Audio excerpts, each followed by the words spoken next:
Hey everybody, Average Gamer here. So today we're going to be doing another little video. I still can't get onto the servers for some reason for Mechwarrior Online. So, I thought I'd do a quick little video just on the new Mech Rebalancing Phase 2. So this is basically just another test they're doing, another phase rollout. So nothing here obviously set in stone or anything like that. They've said it about 4 different spots here on the announcement. That is, it's not set in stone, it's a test. It's in the works, things like that. So, on the left here are all my notes from the rollout. So here's all the things I'm going to talk about. First thing, it starts today at 3 p.m. Pacific. So if you're in Eastern Standard, like myself on the Eastern Coast, it's actually going to be at 6 p.m. Eastern Standard. So what are they going to do? Well, here are the main points here. They want to increase the overall health to all equipment and weapons. There's a reduction in maximum range for clan lasers, adjustments to interfering and clean heatsink values, a change to fundamental ECM behavior including effective radius, adjustments to information warfare mechanics such as sensor range, target acquisition rates, information sharing, and reticle target behavior. And for the purpose of this test, all mech quirks and weapon quirks are going to be removed, which makes sense. They just want to see how everything acts with no modifications, no changes, no tweaks, no quirks, nothing like that. Because if you're changing things when it comes to base values, you don't want anything skewing things, right? That makes sense. So as they say here, this should not be taken as entirety for what the final rebalance will entail, nor are the changes listed here necessarily locked in for any final release. Meaning things are changing, they're constantly evolving, right? Now this is a big test, obviously, that they're doing. So the first thing is the ECM. The radius of the ECM protection is going to be decreased from 180 meters to 90 meters, so almost pretty much half. ECM no longer protects the lock-on altogether. It simply delays the time for lock-on. So basically, you can now see everybody. The only difference is when you hit R, it takes a while for you to lock on to someone if you're using missiles. Now here's some specific changes. So for example, quirks, they're going to be removed for the test phase. Doesn't mean they're going to be removed altogether. It just means for this, because they're checking base values of stuff, weapons, heat, and all that stuff. They just want to obviously clean slate it, see how it works, and then reapply the quirks. Obviously, the only quirks that are going to be in place for this game for the test server are going to be for the sensor range only, which makes sense because right now ECM is the primary look at, right? The whole communication system, daisy chain, all that stuff. So modules. The number of modules are going to be the same that are currently available in the game. So right now, if sorry, the little thing popped up there and took me off guard. So right now, modules are going to be the same. In the prior test of this one, they had different modules for different mechs and things like that. Some mechs had more, some mechs had less. So they're going to keep it as is for the moment. So ECM, specifically, what are they going to do to it? Well, the range, obviously, as I said earlier, is going to be now down to 90 meters from 180.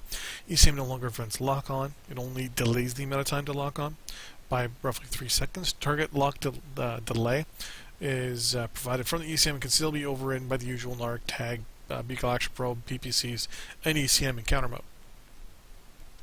Now, weapon equipment. So firstly, the equipment and weapon health. So the health of all equipment and weapons are going to be increased to 15 from 10. Whatever the fuck that means, to be honest with you. I have no idea what this means. Just to be honest with you. If this means every weapon is 10, no matter the size, that would cause me some concern. Because then theoretically you could throw a bunch of small lasers and have the same amount of health.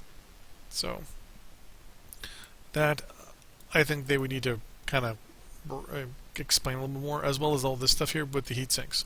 Because the heat sinks, to be honest with you, is the most important part of the game, is your heat management.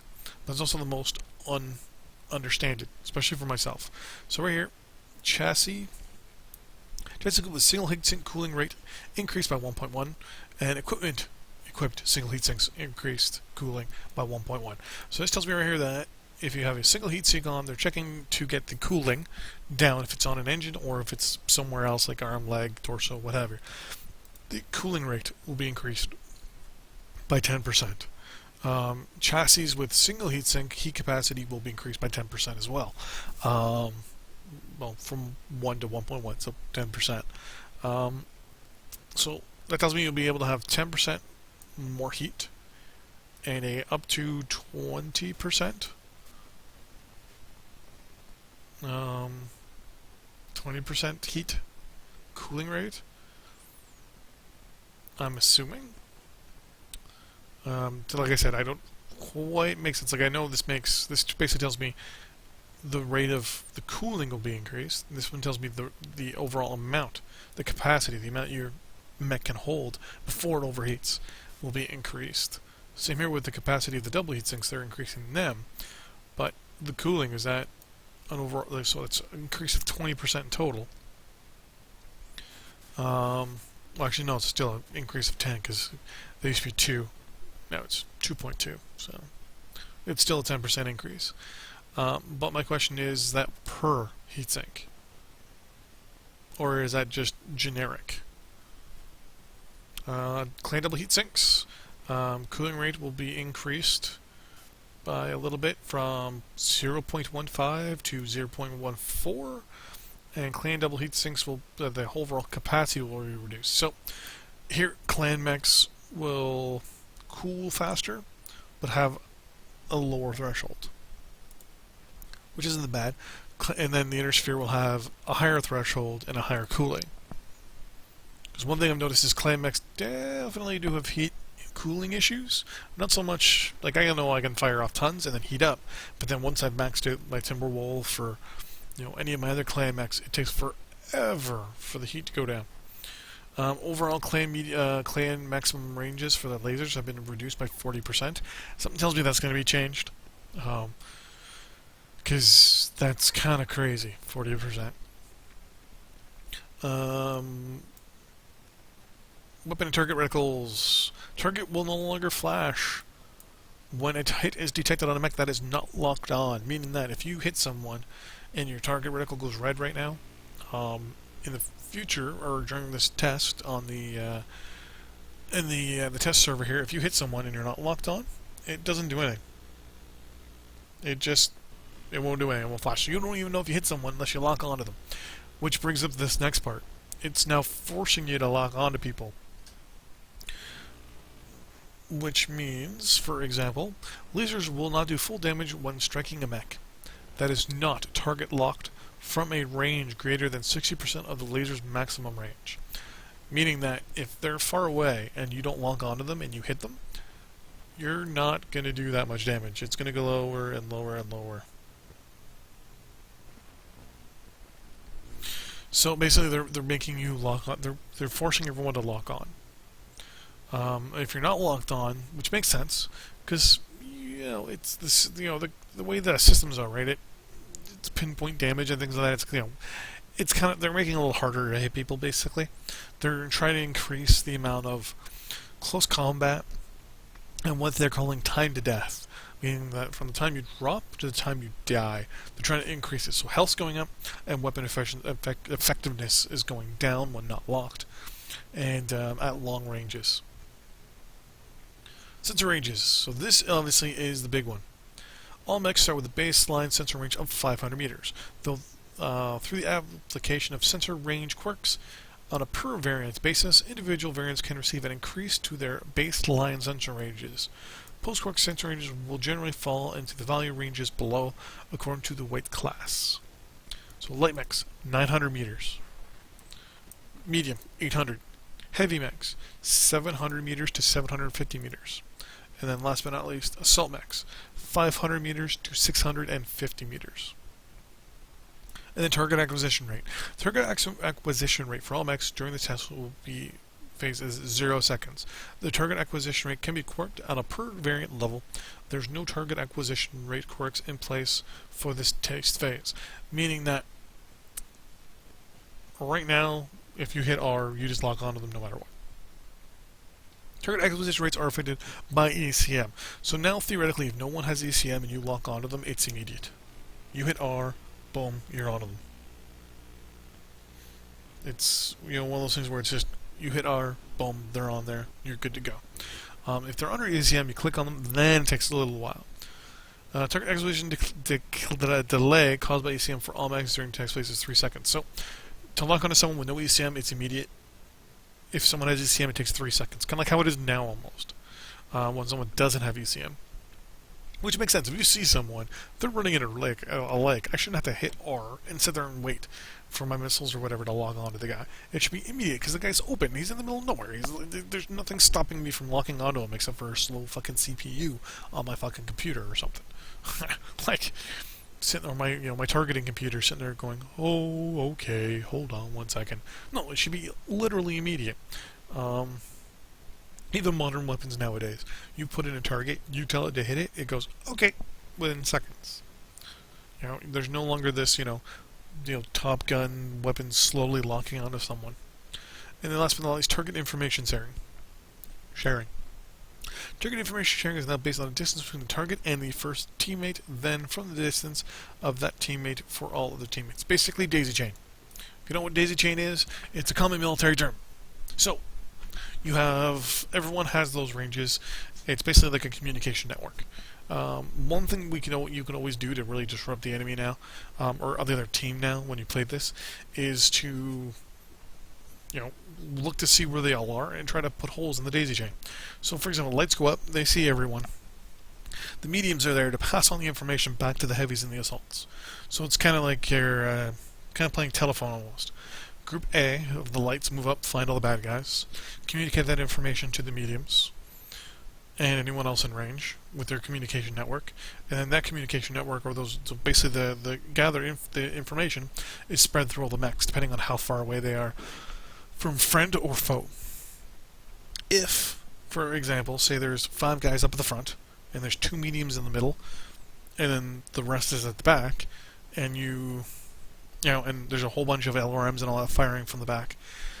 If you took the 2 mediums in the middle, even though the guys up front can see the guys at the back can't, because they don't have the communication network, because you disrupted the 2 mediums in the middle. So therefore, the use of ECM now, not so much, but the use of tactics is. If you see on a map that you can actually punch a hole in their basically their comm network now, you could do it and really, really disrupt the problem. Really, really disrupt things. So that's one thing that you have to take effect, which is one thing I'm going to be doing once I get my 110 kph crab with my 5 medium lasers going. The plan is to use that guy, run around the edges, and put holes into the comm network, or try to push people or pull them away from the network so that they can be beat up on, basically. So yeah, I'm kind of using a guy I'm kind of starting to set up my mechs as harassers to cause problems with the communication network. So overall, I have to admit, I like the phase. I like this rebalancing of the phase 2 of the rebalancing.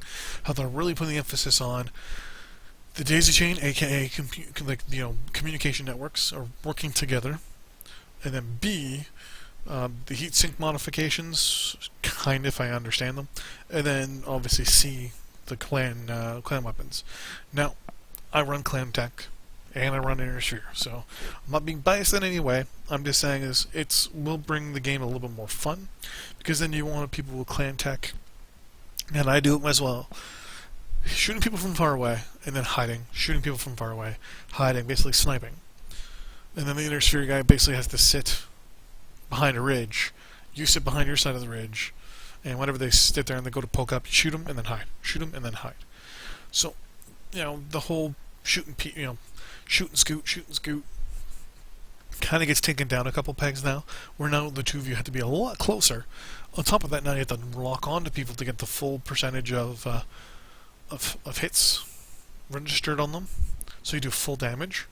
So at least on the bright side, they're making it so that you have to lock on to people now, because most people don't. They'll just ignore them.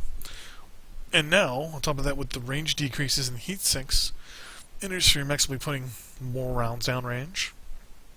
Clans will be cooling a lot quicker than they normally do, so they'll be able to put a little bit more, I mean, like I said, with the overall looks, it's definitely good in my eyes, because everything was designed for Inner Sphere beforehand. The entire engine, the entire system, the entire thing. So I can understand the problem with Clan. I mean, like I said, I got a bunch of them. I've got an Executioner, a Nova, 3 or 4 Timberwolves, and I'm getting the next guys up in the next couple months. The Hunchback, the Orion, the Jenner, and the Highlander. All 4 of those guys for the Origin 2s. So, I play Clan and Inner Sphere. Kind of almost, I wouldn't say equal, but we'll say Inner Sphere because there's just more Inner Sphere tanks or mechs and stuff. So, anyways, I think overall things are going pretty good with the modification of the game so far with this phase 2. One thing I have to mention: nothing here is permanent. They're taking feedback in the forums and all that stuff. They took the quirks away just because they wanted to see the baseline of everything. So, last time people started freaking out and whatever in regards to all that stuff. But now this time, no need to freak out. They're telling everyone like they did last time. Just people weren't listening. Relax. They're just doing a quick little rebalance. Take a look to see how things are going. And then, go from there. This is nothing permanent. Anyways, thanks for watching. Don't forget to like and subscribe. More videos out soon once I can get on the goddamn server. In the meantime, thanks for watching. See you guys on the battlefield if I can log on. Bye-bye.